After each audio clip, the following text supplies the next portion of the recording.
전라남도 담양군에 위치한 용화사. 미래에 오실 미륵불의 용화 세계를 이 땅에서 구현하고자 1934년에 창건된 사찰이다. 이곳 용화사는 불교 전통의식 불복장으로 알려진 곳이다. 불복장이란 부처불, 배복, 감출장, 즉 부처님의 배에 감춘다는 뜻으로 불상에 생명을 불어넣는 의식이다. 조각이나 주물의 과정을 거쳐 만들어진 불상에 오장육부를 조성, 살아있는 부처, 신부를 만드는 불교 전통 의식으로 2000여 년의 역사가 담겨 있다. 이곳 용화사의 주지 수진 스님은 복장의식, 불복장의 유일한 전수자다. 우리 이제 그 오장육부를 만들어가지고 살아계신 부처님처럼 생명을 불어넣어서 실제로 부처님 우리에게 소원을 이루어주시는 그런 역할을 할 수 있는 부처님을 조성해야 되지 않겠느냐 해서 이제 만들어진 것이 복장의식입니다.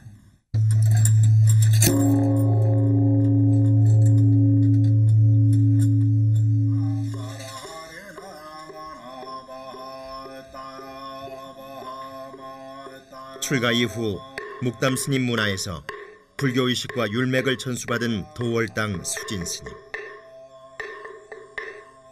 국내에서 유일한 복장의식의 권위자이자 묵담 스님과 법풍 스님을 이은 해동 율맥의 제11대 율사다.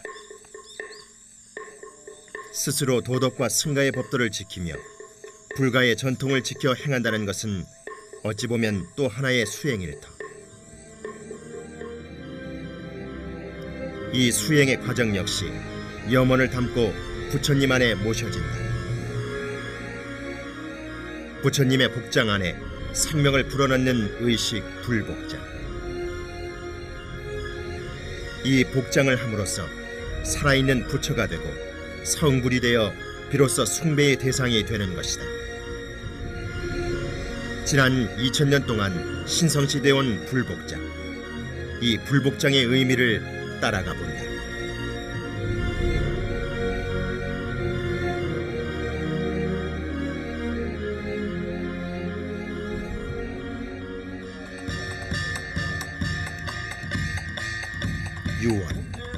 담양 용화사에서는 미륵존상 조성 2000일 기도회를 기념하는 낙성식이 열렸다.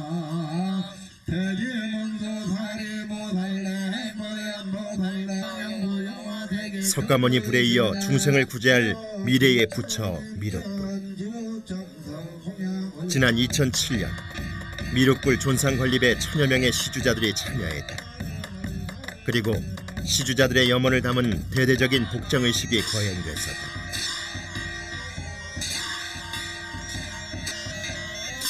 가로 5m, 높이 15m의 미륵불 존상. 미륵존상 앞에서 동자승들의 발화춤이 이어진다.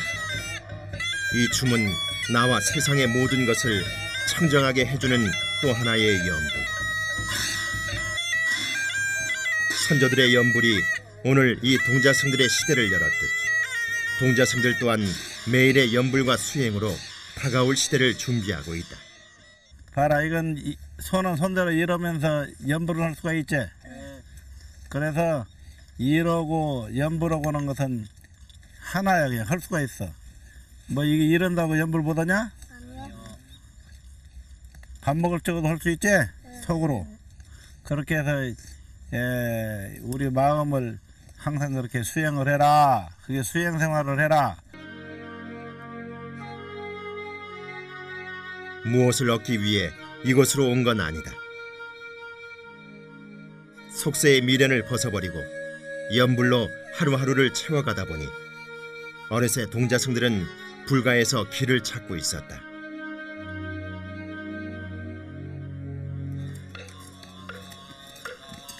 새벽 3시 30분. 사찰의 하루는 어둠 속에서 시작된다.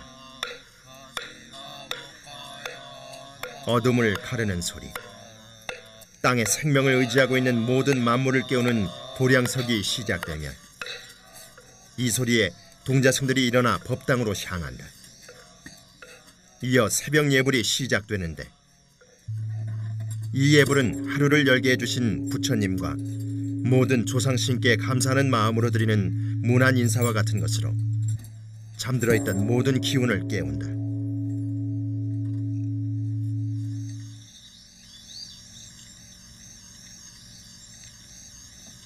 용화사의 아침이 밝았다. 오전 6시 30분 새벽 예불 후 이어지는 바로 공양 역시 수행의 한 과정이다.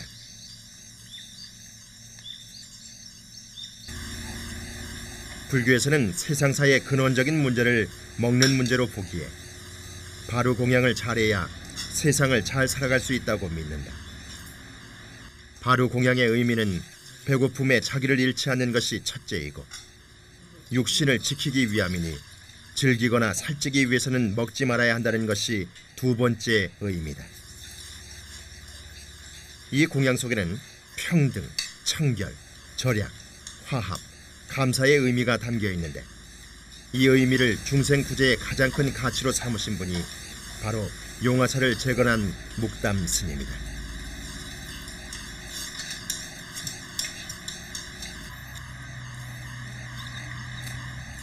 용화사에는 묵담 스님에 관한 소중한 자료가 보관되어 있다. 이곳에서는 스님의 중생 구제의 행적들을 엿볼 수 있는데 특이한 것은 고종 황제 시절 정씨마마를 모시던 상궁들의 다양한 기록들. 정성스럽게 술을 놓은 장엄번을 비롯해 율맥을 이어받은 증거품인 홍가사 등 묵담 스님에 대한 기록으로 가득하다. 특히 이곳 용화사는 불교 전통의식인 불복장의식의 선맥을 잇는 사찰로서 유물관 곳곳에서 불복장의식의 흔적을 볼 수 있다. 복장이라고 하는 것은 그 시대에 모셔진 하나의 그 문화적인 증거품만이 아니라 그 당시의 타임 캡슐을 할 수 있는 그런 증거가 된다. 그래서 500년 전에 이게 어떠한 그런 것을 지금 보면은 그때 당시에 복식이란다든가 이런 지약이란다든가 모든 그런 것을 고정해서 할 수 있는 중요한 그 자료가 복장에서 나오기 때문에 복장의 가치가 그렇게 귀중하다고 말할 수가 있어요. 그렇다면 복장은 왜 시작됐을까? 정확한 증거나 기록은 찾을 수 없지만 후세의 복을 기원하는 선조들의 토속신앙을 칠성각에서 만날 수 있다. 칠성각은 조상신을 모시는 곳으로 후세의 복을 기원하고 극락왕생의 길로 인도받길 원하는 중생들의 염원이 담긴 곳이다. 이렇듯 후세의 복을 기원하는 중생들의 염원이 발현된 것이 바로 복장의식이 아닐까. 불복장의식은 화엄의 중흥조인 연담유일 선사에서 산맥을 잇는 화담법인에서부터 시작된다.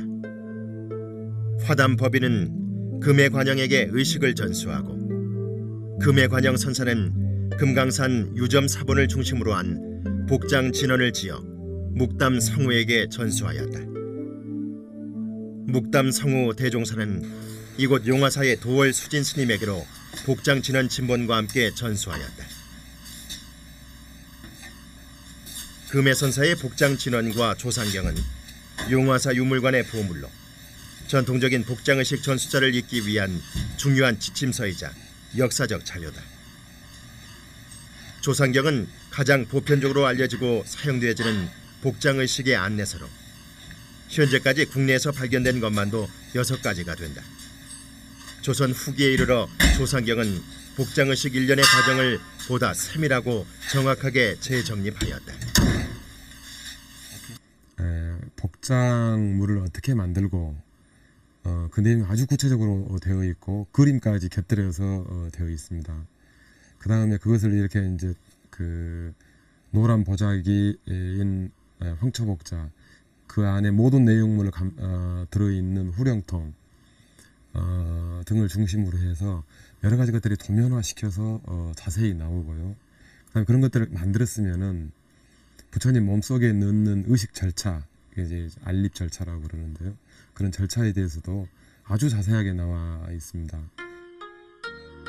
조상경은 중국 송나라 금강정경에 수록된 복장사에 근거하고 있다고 알려져 있지만 중국에는 남아있지 않다. 다만 우리나라에서 1824년 용허 화학스님에 의해 형식과 의식을 갖추게 되었다. 복장의 심장을 뜻하는 후령통을 만드는 과정을 자세한 그림으로 도면화시켰고 특히 복장이입 절차에 대해서 자세히 기술되어 있다. 조상경은 이 후령통과 복장이입 절차를 가장 중요시하고 있는데 이것은 혹 후세 사람들이 사물, 즉 복장 유물에만 집착하여 복장 의미를 잃지 않을까 하고 염려한 것으로 보여진다.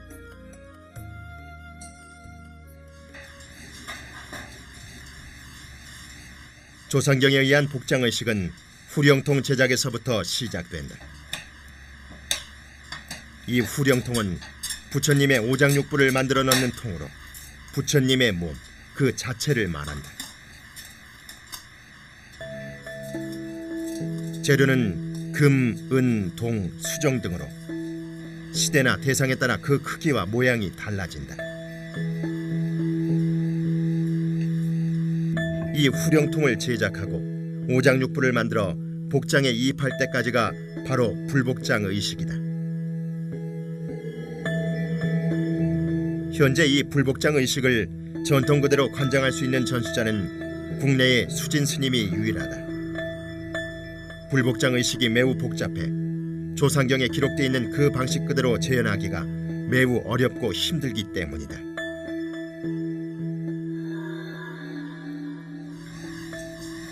단련되고 다듬어진 조각들이 하나로 모여 비로소 복장의식에 사용되면 이것은 더 이상 예술의 재료가 아닌 또 하나의 생명을 불어넣는 불상의 심장이 되는 것이다. 불교 조각이나 불교 회화 같은 경우에는 이제 조각 작품으로 보면은 살아있는 그 미술품이 되지 못합니다.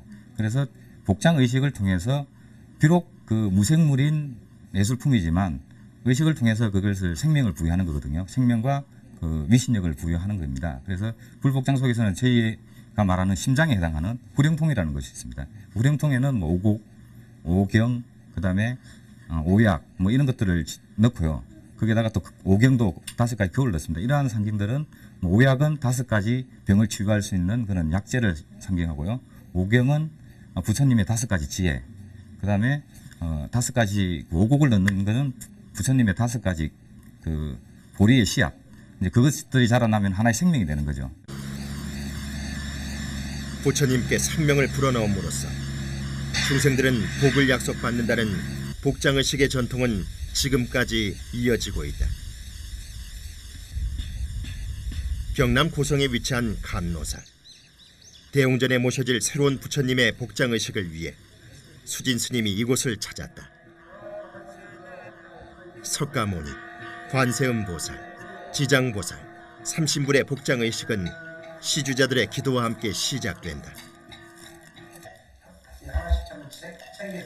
후령통은 오방 오색에 따라 사물을 채워 넣는데 이때 사물은 오보, 오곡, 즉 금, 은, 수정 등 5가지 보물과 벼, 보리, 녹두, 마자 등 5가지 국식을 채워 넣는다. 물론 수진 스님이 복장법을 주장함으로써 의식은 진행된다. 동, 서, 남, 북 중앙에 넣을 사물을 맡은 오방법사들이 자리를 하고 오방법사에게 차례로 사물의 이름을 부른다. 그럼 그 사물을 담당하는 법사들이 차례로 응답하며 사물을 오보병 안에 넣는다. 후령통을 채우는 의식에는 시주자들도 함께 참여하는데 이때 각 사물과 이치에 맞는 진원을 읊으며 기도를 올린다. 생을 유지하기 위해 꼭 필요하고 진귀한 것 오곡, 오약, 오보, 오향, 오황을 순서대로 담으며 의식은 진행된다.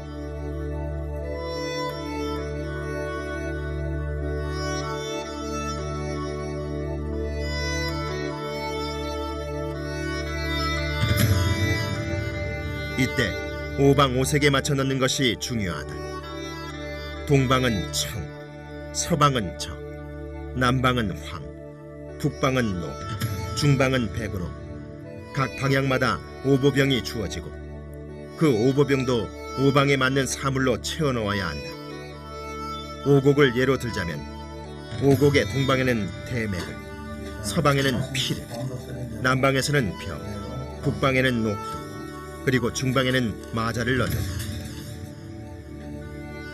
그렇게 오보병을 채우고 나면 이제 후령통 안에 오방에 맞는 오보병을 순서대로 넣는다.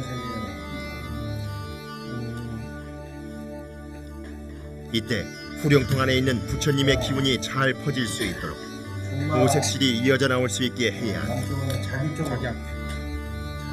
이렇게 130여 점의 사물이 채워진 후령통이 완성된다.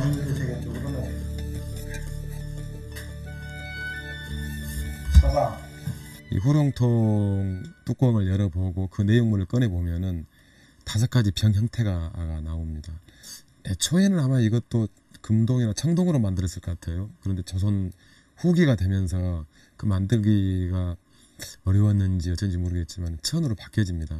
그리고 색도 다 5가지 색으로 만들고, 그래서 그 오병 혹은 오보병 그러는데, 그거를 또 열어보면은 거기에 이제 예를 들어서 오보라 그러면 5가지 보석인데요.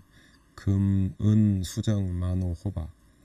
오곡 그러면은 벼, 보리, 피, 녹두, 마자 뭐 이런 식으로 다 5가지씩 있는데, 그 5라고 하는 숫자는 잘 모르겠지만은 동서남북 중앙, 이거는 아마도 우리 그 예전부터 나온, 예전 우리 그 선조들부터 사용했던 것을 불교에서 이렇게 좀 차용한 것이 아닌가 하는 생각도 좀. 조계산 북서쪽 자락에 자리 잡은 우리나라 삼보사찰 중의 하나인 순천 송광사. 한국에서 가장 많은 불교 문화재를 보유하고 있는 사찰로 지난해에도 목조열의 불상에서 450여 점의 복장 유물이 나와 보물로 지정된 데 이어 이미 총 8천여 점의 문화재를 간직하고 있다. 송광사 안에 위치한 성보 박물관. 송광사의 역사적 자료와 더불어 복장 유물이 전시되어 있는데 시대적 유물만 전시되어 있고 후령통은 따로 보존 관리되어지고 있다. 이곳에서 한 번도 개방되지 않았던 400년 전 목조 보살상의 심장 후령통을 어렵게 만나볼 수 있었다. 직경 5cm 정도 되는 작은 크기의 후령통. 이 안에 400년 전 선조들의 모든 삶의 이치가 담겨 있다. 1643년 광양 백운사 대웅전 목조불상에서 발견된 후령통이다. 황초복자를 벗겨내니 둥근 원형통의 후령통이 나타난다. 현재 만들어지고 있는 후령통의 모습과 흡사하다. 신안 1심사에서 발견된 17세기의 후령통이다. 오방 오색의 색이 아직도 선명하다. 그 모양은 다르지만 모두 400년 이상 된 후령통임에도 불구하고 그 보존 상태가 매우 양호하다. 복장 내부가 그냥 나무만 깎아서 그냥 복장물을 넣는 게 아니라 다라니 같은 경우를 배접을 합니다. 몸속 내부에 붙여서 그 공기가 통하지 않게끔 하고요. 그 다음에 복장물을 넣은 상태에서 복장공이라고 있습니다. 들어가는 구멍, 그 구멍을 그냥 나무로만 깎아서 막는 게 아니라 거기에 오칠까지 해놓다 보니까 공기의 접촉이 좀 불가능하죠. 그래서 지금까지 잘 보존되어 있던 것 같습니다. 지난 2008년 목조불상의 나무 연륜 조사 연구를 계기로 130여 점의 복장 유물이 발견된 목조 보살상. 이곳에서 후령통과 함께 또 하나의 중요한 유물인 발원문이 발견됐다. 발원문은 불상 조성과 시대상을 파악하는 중요한 자료가 되고 있는데 이 발원문을 통해 1670년 조성된 불상임이 밝혀졌고 불상을 조성한 목적, 만든 사람 등이 기록되어 있다. 발원문은 그 불상에 여러 가지 성격을 밝혀주기 때문에 대단히 중요합니다. 맨 먼저 이제 제목부터 나옵니다. 그 다음에 그 절이 어디가 있다. 조선국, 전라도, 뭐 순천시, 서남사 이런 식으로 먼저 그 위치가 나오고요. 그 다음에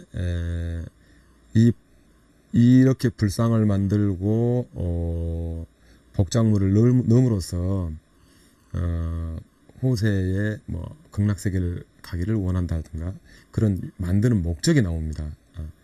그 다음에 그 불상과 복작물을 시주했던 시주자 명단이 나오는데 보통 한 몇십 명은 뭐 보통이고요. 예를 들어서 군산 동국사 같은 경우 우리나라에 가장 많은 한 1,300명 정도 이렇게 시주를 하는 장면이 나옵니다. 목조 보살상에 나타난 시주자는 8명이며 이 불상 제작에 참여한 사중은 11명으로 그 이름까지 정확히 기재되어 있다. 화순 운주사의 모구암 아미타열의 자상의 발원문에도 100여 명이 넘는 시주자의 이름이 남아있다. 중품 하생을 구제하며 극락정토 왕생을 기원했던 보살상. 목조 보살상을 경외하고 신성시했던 이들을 400년 동안 극락왕생의 길로 안내했다. 이 보살상의 연대기는 복장의식의 중흥기로 복장요물이 가장 많이 발견되는 시기인데 그렇다면 우리나라 복장의식은 과연 언제부터 시작된 것일까?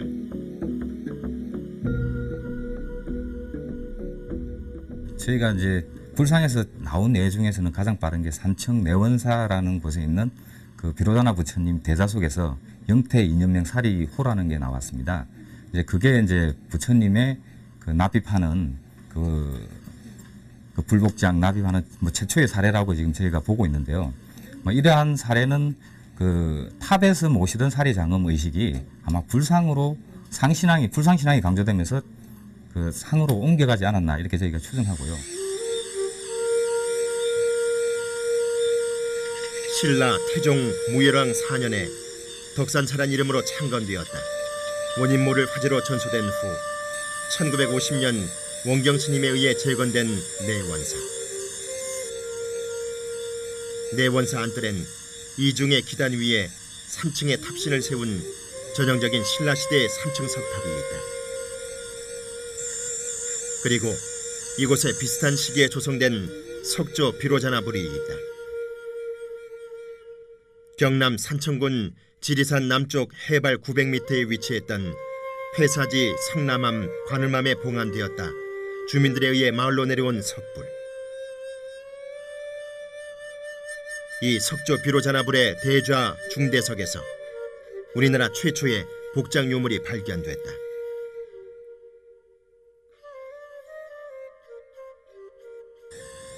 이 사리기는 사리하면 부처님이나 어디 다 나오는데 여기 이제 이 석불에서는 부처님 진사리를 모신 사리함이 나오기 때문에 이제 특출하다는 거예요. 보통 이제 일반적인 사리는 부처님 탑이나 모시는데 일단 부처님 복장이나 사리를 안 모시거든. 근데 여기 이 석불에 이제 사리를 모셨단 말이에요. 거기 특징이 다른 불상과 달리. 이 비로자나불에서 발견된 석가모니 진신사리 사리암은 불상에서 발견된 우리나라 최초이자 유일한 사리암이다. 지금 그 사리암은 부산박물관에 보관되어 있다. 많은 복장요물이 도굴꾼에 의해 사라졌지만 다행히도 이 사리암은 부산박물관에서 소장 전시하고 있다. 이 사리암이 주목받는 이유는 바로 이 선명한 명문 때문이다. 각행이 8에서 11자로 15행으로 이뤄진 명문에는 불상 조성에 관한 기록이 자세히 새겨져 있다. 부처님의 진신사리를 모셨던 사리암. 비로자나불을 바라보는 모든 이들의 탐냄과 성냄, 어리석음의 업보가 사라져 부처가 되기를 원한다는 내용과 함께 시대적으로 중요한 기록이 새겨져 있다. 영태 2년, 즉 서기 766년 법승 법연 두 스님이 제작했고 비로자나불이 조성됐다는 이 기록을 통해 불상 조성 시기를 1세기 앞당김은 물론 이두문 표기로 미술과 어문학에 귀중한 자료가 되고 있다. 내원사에 현재 지금 있는 불상에서 나왔다고 하는 납석제 사리함처럼 그런 경우는 우리나라에 없습니다. 그게 유일하고요. 지금 현재는 고려 후기부터 조선 후기까지 약 한 600~700년간에 걸쳐서 현재 우리가 지금 복장 유물을 볼 수가 있습니다. 그거에 의하면은 전부 다 후령통이죠. 후령통이지 납석제라든가 기타 이런 것은 볼 수가 없었습니다. 일반적으로 불상의 복장에 사리를 봉안할 때는 이런 후령통을 사용했다. 시대에 따라 봉안의 방법이 다르지만 일반적으로 후령통 안에 130점의 사물들과 함께 사리를 모심으로 살아있는 부처님을 완성한 것이다. 의식을 마친 후령통은 붉은 보자기로 한 번 더 감싼다. 보자기의 끝과 오색선을 합하여 빙 둘러 세로와 가로를 오가며 묶는다. 준제줄을 세로로 봉하고 법인줄을 가로로 봉한 다음 남면에다가 아무개가 삼가 봉한다고 쓴다. 이 과정까지 4시간에서 6시간이 소요된다. 행사에 계신 상주하신 이제 큰 스님들이 6분이 이제 증사로 그거를 이제 그 증사로 계시면서 옆에 이제 스님들이 한 30여 분 이렇게 이제 또 보시고 그 다음에 이제 그 5 스님께서 5개를 하나로 이제 이렇게 만들어서 일일이 그 복장을 만드는데 그 의식을 하는 것을 싸서 넣는 것을 한 6시간에 걸쳐서 넣는 걸 한번 봤습니다. 그래서 정말 참 장엄하구나. 정말 그 영음이 있겠구나. 이런 걸 보고 참 저 나름대로도 부처님 조성하고 있지만은 복장의식이 또한 엄청 중요하다는 걸 느꼈습니다. 불상에 생명을 불어넣는 의식 불복자. 후령통을 만드는 과정은 오방법사와 시주자가 모두 참여하지만 복장 이입 의식은 일반인이나 기타 스님들은 볼 수 없는 신성한 의식이다. 이제 후령통을 넣는 의식을 시작으로 복장 이입 의식이 거행된다. 먼저 후령통은 법궤로 한 번 봉한다.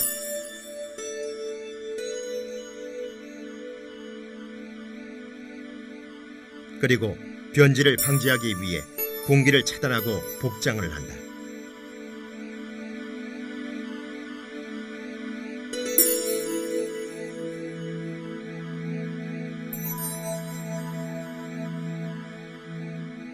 다음은 금강경, 화엄경 등 경전을 비롯한 준비한 물품들을 넣는다. 이때 시주자들이 준비한 다른 물품을 같이 복장하는 것이고 이 물품이 후대는 중요한 유물이 된다. 이렇게 복장물이 모두 이입이 되면 다란이경으로 입구를 봉쇄한다. 이로써 복장의식이 마무리되는 것이다.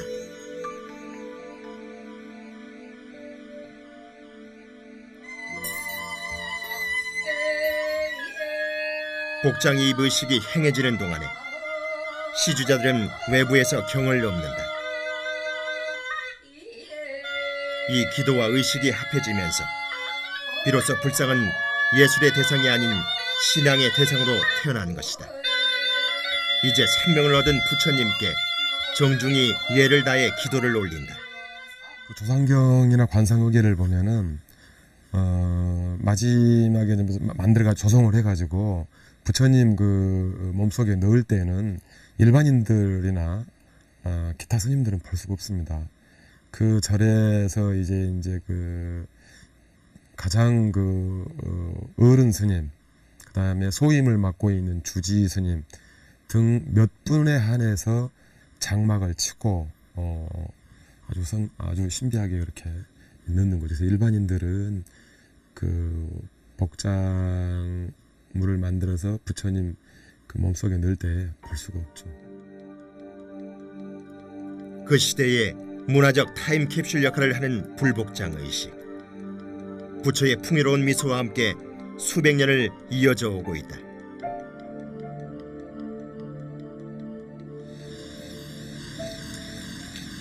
서울시 수락산 아래. 이곳은 40여 년간 불상을 조성해온 이경보 계금장의 작업장이다.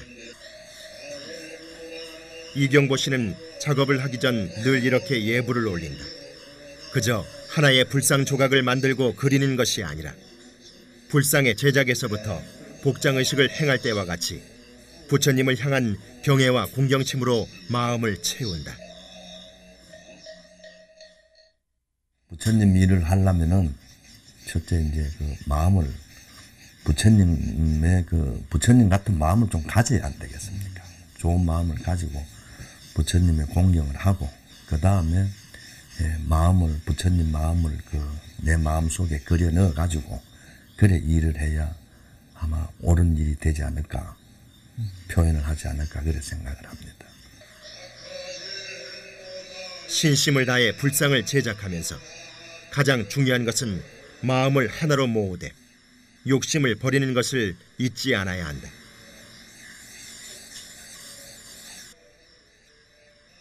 불상 제작은 편안함 속에서도 긴장을 놓칠 수 없는 고된 작업의 연속인 것이다.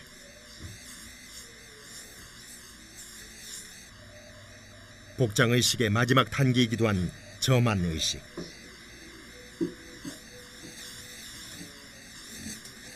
이로써 한치도 흐트러짐 없는 자비로운 부처님이 모셔진다. 표정이라 그럴까 이제 부처님 조성을 하게 되면은 그 만드는 분의 심상에 따라서 어떤 발언을 세워서 어떤 마음을 가졌나에서 표출이라고 저는 생각을 합니다. 불상은 개인이 아닌 만인을 대상으로 한 신앙이 되어야 하므로 어떤 유물을 넣고 어떤 기록이 있느냐보다는 어떤 마음으로 어떻게 만들었는지를 볼 줄 아는, 그리고 그것을 담을 줄 아는 것이 진정 우리가 살아계신 부처님을 만나는 길이 아닐까. 부처님은 그렇습니다.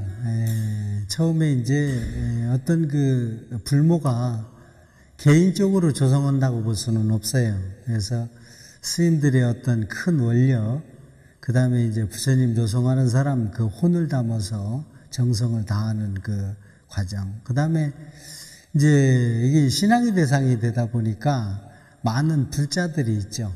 근데 그분들이 시주, 화주 이런 데에 따라서 모든 이제 정성을 다하죠. 그래서 이제 그 원력과 또 그 정성과 또 그 혼을 담아서 이제 이렇게 해서 신앙의 대상으로 모시는데 그 모든 사람들이 다 환희심을 느껴야 된다라는 거죠. 그 환희심을 느끼는 성상의 모습으로 조성을 하는 것이 부처님 조성입니다.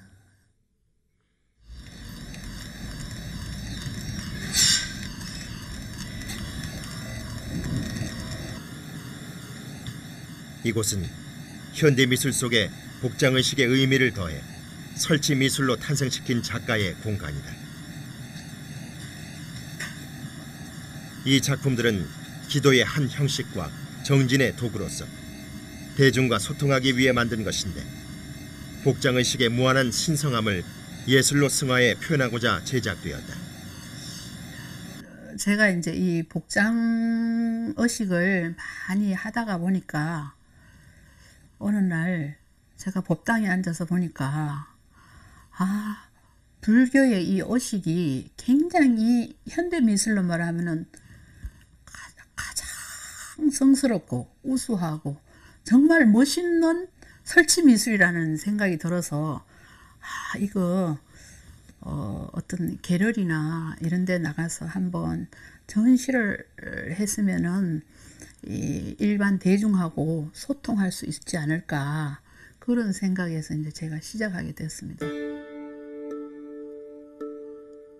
아직 대중에게 알려지지 않은 복장의식을 쉽게 전달하고 그 의미를 재창조하기 위한 작업. 부처 없는 것이 없고 부처 아닌 것이 없기에 전통과 예술이 만나 관념을 깨트리면 우리 주변의 사물에서 바르고 선한 마음을 쉽게 발견할 수 있으리라는 믿음에서 출발한 것이다. 이것은 마음법의 종언이라. 그러므로 그것이 드러나면 일체 중생이 복을 닦는 날이요. 3세 과거 현재 미래 모든 부처님이 안심하는 곳이라. 이것이 무슨 도리인가? 하하, 한 조각 맑은 바람이요 망고의 밝은 다리로다. 이게 이제 복장을 여는 발언문입니다. 이 복장을 통해서 일체 중생이 마음을 편안히 하고 또 모든 중생들이 복을 닦고 그래서 기원하고 일체 중생의 고통으로부터 벗어나기를 기원하면서 이제 이 복장물을 넣는 겁니다. 후령통은 전통 방식대로 발원문과 함께 황초 복자에 쌓인다. 이 후령통은 일체 중생의 복을 닦는 동시에 종교의식과 예술혼이 합쳐져 무중생으로 하여금 자성을 찾게 하는 메시지를 담고 있다. 지극한 정성과 원력, 신심과 공경으로 마음과 영혼을 다 쏟아붓는 이 작품들을 통해 가르침에 구속되는 왜곡된 선비가 되지 말고 삼라만상이 다 스승임을 알아가는 길을 찾길 바라는 것이다. 전통 불복장 의식을 전수받은 선진 스님, 현대 미술 형식의 불교 문화를 접목하여 불복장에 담겨있는 상징적 의미를 높인 한국 비구니계의 최초 선구자이지만 처음을 열어내는 과정이기에 고뇌도 많다. 이 복장 의식이라는 것은 아주 비밀스럽고 정말로 이게 아주 귀중한 유물을 가지고 이렇게 현대 미술하고 접목을 해서 이렇게 조형화하는 것이 자칫하면은 부처님한테 불경스럽지 않을까 그런 우려도 했는데요. 제가 하는 것은 어떻게 보면은 파괴적 창조, 파괴를 통해서 창조해 나가는 부처님을 폄하하는 것이 아니라 결국은 가장 부처님을 공경하고 지극한 신심이고 지극한 정성이라고 저는 그렇게 생각하고 있습니다. 텅 빈 허무한 삶 속에서도 오롯한 나침반이 되어주는 불가의 정신은 문화가 되어 과거, 현재, 미래 우리 민족의 정신과 함께 해오고 있다. 찬란함과 소박함이라는 대립 속에서도 일심을 이끌어냈고 역사의 중흥기를 꽃피운 불교 문화. 종교가 예술과 통한다는 명제는 지금까지도 이어져 유무형의 모습으로 내려오고 있다. 그리고 그 증거의 대부분이 바로 불상의 복장에서 발견되고 있는 것이다. 우리나라에서 지금 불교 문화재가 지정된 예만 따져볼 때 국가 지정 문화재가 한 50% 이상이 좀 상회하고요. 그 다음에 지방 지정 문화재를 다 합칠 경우에 한 70% 이상이 될 거로 지금 추정이 되고 있습니다. 그 불교 문화재가 갖는 가치는 뭐 실로 말할 수가 없는데요. 그 실질적으로 삼국시대에 우리나라에 불교가 유입됨으로 인해 가지고 당시 선진국이었던 중국이나 서역에 뒤처져 있던 우리나라 문화가 가치 업계를 나란히 할 수 있을 정도로 그 수준을 올려주는데 크게 역할을 했고요. 불교가 알다시피 우리가 흔히 종합예술이다 그러지 않습니까? 불교가 들어오면은 이제 조각품인 불상이 들어오게 되고 또 그 경전의 내용을 그린 이제 불화가 제작이 되게 되고요. 그다음 불상을 보시는 건축이 이제 조성되게 되고 또한 이제 부처님에게 공양을 올리는 음식이라든지 음악 뭐 다양한 분야에서 이렇게 발전할 수밖에 없습니다. 그렇기 때문에 불교가 우리 뭐 문화재뿐만 아니라 정신사적으로나 물질 문화사적으로 영향을 미친 것은 뭐 이루 말할 수가 없다고 생각합니다.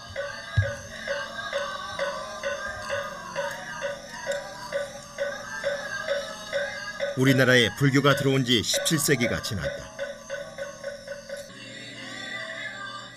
수많은 세월 동안 중흥과 쇠락의 길을 걸으며 민족의 삶과 함께해온 불교 문화. 불교는 이 땅의 역사와 함께 성장했고 믿음에 대한 중생의 염원을 담은 다양한 의식을 만들어냈다.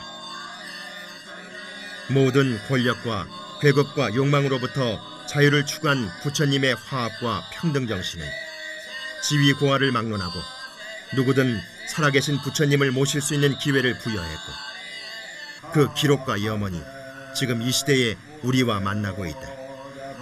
그리고 오늘날까지 이어지는 복장의식의 모든 과정 속에서 살아계신 부처님을 만나고 그것을 믿는다면 부처님은 이미 내 안에 그리고 우리 안에 살아계신 것이다.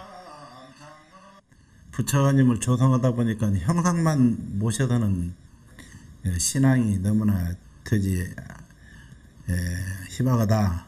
그래서 더욱 어떻게 하면은 살아생전에 부처님처럼 우리가 숭상하고 모실 수 있는 상징을 만들 수 있겠느냐는 그런 데서 음양 오행적으로 해서 이 오장육부를 만들었습니다.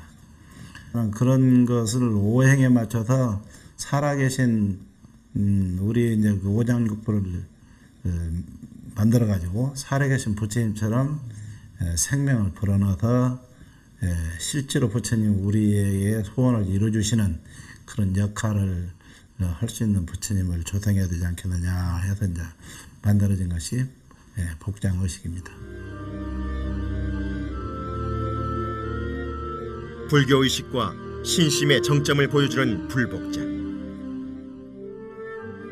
그 마음이 오늘날에는 당시의 사회적 배경과 함께 문화를 이해하는 데 귀중한 자료가 됨은 물론이요, 역사학, 민속학, 미술사의 결정적 자료를 제공하고 있다. 하지만 조상경에서도 염려하듯이 복장 속에 담긴 사물에 현혹되지 않고 사물에 담긴 이치를 바로 보아야 함을 잊지 않아야 할 것이다.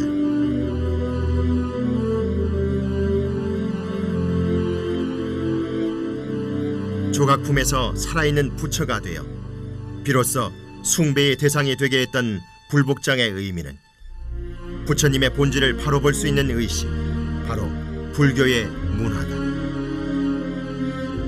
천년이 넘도록 우리 민족의 역사 속에서 시대의 소망을 품고 내려온 불교 의식이자 민족의 전통인 불복자.